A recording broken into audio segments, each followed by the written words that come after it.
আরে আমি ইয়াসুর রহমান জেহাদি 12 বছর বয়সে মা হারায়া বাবা।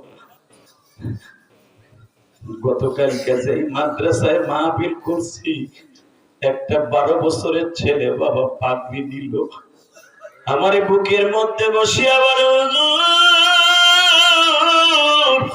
আমি আমার বোনের বাসায় থেকে লেখাপড়া করি,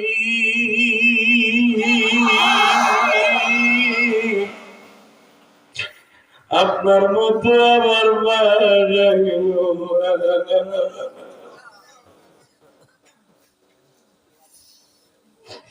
আমার মনে পড়ে গেল আমিও তো 12 বছর বয়সে মারা গেছি।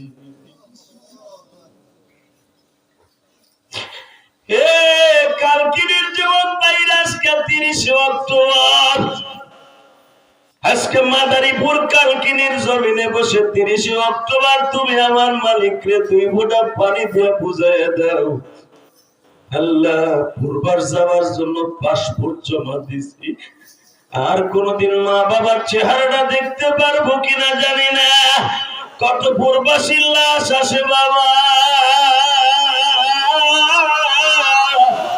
লক্ষ লক্ষ প্রবাসী সাগরের মাছের খাবার হইয়া।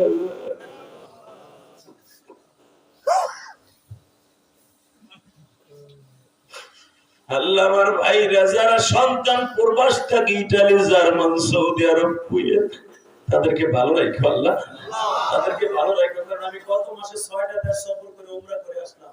আমার মাথায় যে চুল দেখতেছেন এটা উমরার চুল, আমি এখনো বেলেটও লাগাই নাই, কেসিও লাগাই নাই, এটা উমরার চুল। আলহামদুলিল্লাহ বলেন।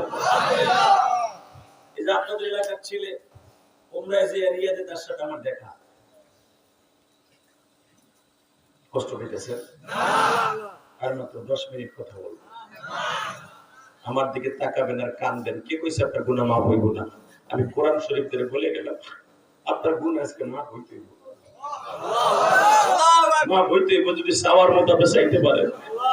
নিজের অন্তরটারে মোমের মতো গালাইয়া গুনার চাকাটারে চাপ দিয়া মধুর চাক চাপ দিলে যদি মধু বাইর হয়, তোমার গুনার চাপটারে একটা হিট দাও, চোখের পানি দিয়ে হিট দাও, কলিজার একটা চাপ দাও, চাপ দিয়ে গুনার চাকাটা ভাঙিয়ে চোখ দিয়ে পানি হিসাবে বাইর করে দাও।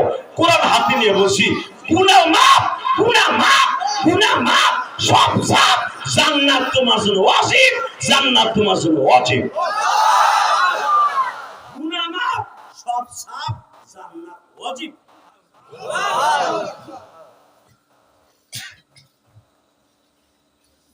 এবার কানবেন, দেখবো আমার নবীর ভালোবাসা কয়জন আছে বাবা। মুসা আলাইহিস সালাম আবার নবীর পিঠে হাতায় দেখে কয়েকশো গোশত পিঠের মধ্যে উঁচয় রয়েছে, মার্বেলের মতো শক্ত হয়ে রয়েছে।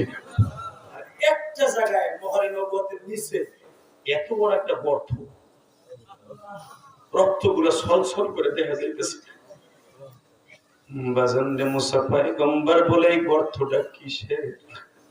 আমার নবী এই ঠোঁট দুটা বাসা মাছের মতো নাচে আর কয় মুসা। তাই বের একটা ছেলে পাথর মারতে মারতে আমারে বেহুশ করে ফেলে। যখন আমার উপরে পাথরের বৃষ্টি হইতেছিল, ওরা আমারে মাইরা তৃপ্তি মিটে নাই গো। হঠাৎ করে দেখি একজন শিল্পপতির পোলা ধান নিরানো, পাট নিরানো একটা কোটা দিয়ে, লোহার কোটা দিয়ে আমার পিঠের মধ্যে দৌড়ে এসে একটা কোপ দিল। কোপ দিয়ে শুধু সাইরা দেয় নাই, ওই লোহার কোটা দিয়ে টাইনে ধরছে রে মুসা।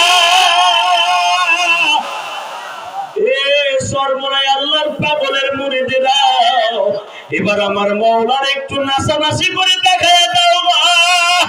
আরে দুনিয়ায় কত গান শুনে নাচানাচি করছে যুবক, নবীর প্রেমের মিশকের আগুনের গান দিয়ে কলিজা ঠান্ডা করিয়া ইশকের আগুন দিয়ে নাচানাচি করে আরম্ভ করে দেখায়া দেয়। সর্বনারী মাঝে পাগল গুলা লাফায়ার চিল্লায় দৌড়ে দৌড়ি করে, কেন জানোস নি? এই পাগল গুলা আমার মওলার সাথে প্রেম করতে করতে বাবা আল্লাহর পাগল হয়ে যায়, আল্লাহর পাগল হয়ে। আমার সেই যুবকটা লোহার কোটা দিয়া কোপ দিয়া আবার টাইনা ধরছে, আমার বস্তুগুলা ভাগ হয়ে গেছে। আমার ওই ছিদ্রটা তুমি দেখতেছো? মুসা পয়গম্বর বলেন, নবী একটা বারও কি আপনি বরদোয়া দিলেন? হ্যাঁ মুসা, আমি যদি বরদোয়া দিতাম তাইপের একটা বেঈমানও বাঁচতো না, কিন্তু আমি বরদোয়া দেই নাই মুসা। আল্লাহ দেখো তোমার পাগল গুলি যারা কাম দেখো, একটা বার হলো ওই চোখ দিয়ে নবীর রওজাটা দেখার তৌফিক দিয়ে দাও। আল্লাহ জীবনে কত কিছু চোখ দিয়ে দেখলে, তোমার নবী রেখে দেখে।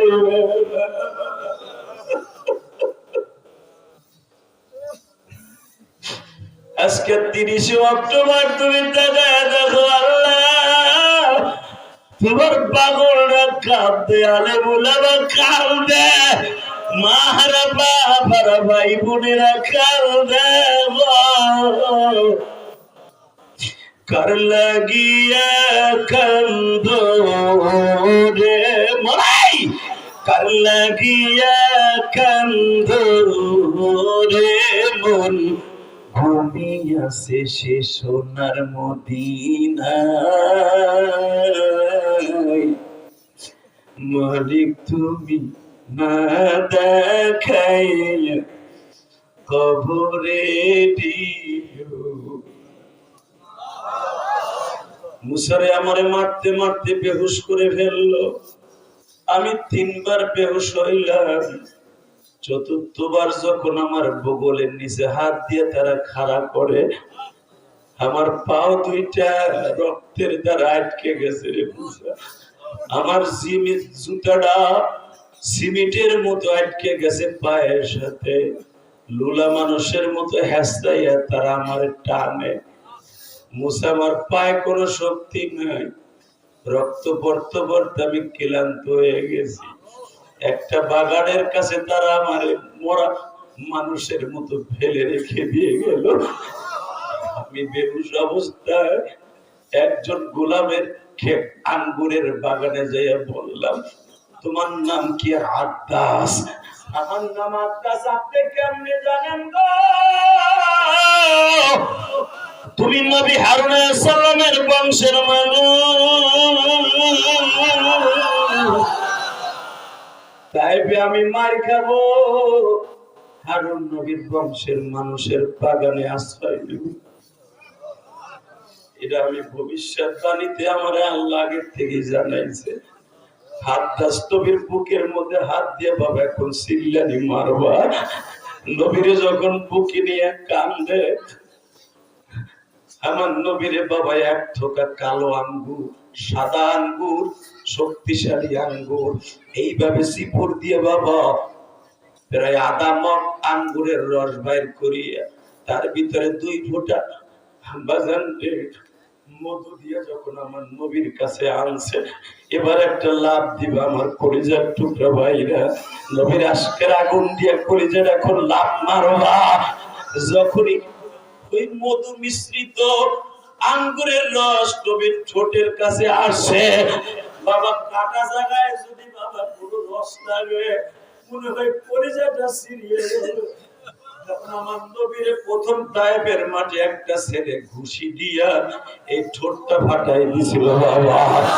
ওই ফাটানো ঠোঁটের মধ্যে যখন আঙ্গুরের রসটা লাগছে,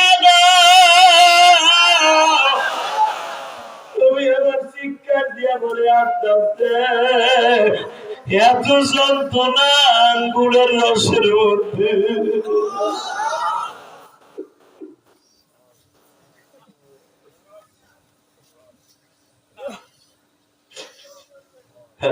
দেখো তোমার পাগল গুলি কান্দে।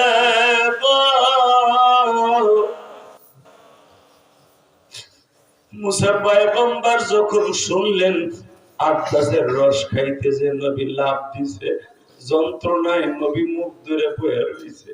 আদ্দাস বলে, নবী কি দিলে আপনার এই জায়গাটার জ্বালা পোড়া বন্ধ হবে? আদ্দাস রে, একটা জিনিস দিলে জ্বালা পোড়া বন্ধ হবে। কি? তাইপের ছেলেগুলো যদি একবার আমারে বলে তোমার সিনা মারছি, আমার সিনার পরে পরিচয় পাওয়ার পরে তারা মারছে, আমার আর কোন যন্ত্রণা থাকবে না। আদাস বলেন নবী আপনার দ্বারা চিনে নাই গো বাবা। এইভাবে বেলা 8টা থেকে 4টা পর্যন্ত আমার নবীরে মারলো। 4টার পরে তাকায় দেখে পুরা তায়েফের মাঠটা ফেরেশতা জিবরাইল লক্ষ লক্ষ ফেরেশতা নিয়ে ঘিরে ফেলেছে। শুধু ফেরেশতাদের পাখাগুলো দেখা যায় না, পাখার আওয়াজ শোনা যায়। জিবরাইল বিশ্ব নবীরে যেই পাহাড়টা বাবা তুলার মতো বানাই দিয়েছিল, ওই পাহাড়টা তায়েফে এখনো দাঁড়িয়ে আছে। জোরে জোরে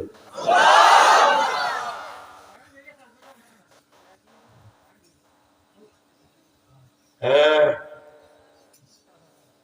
যখন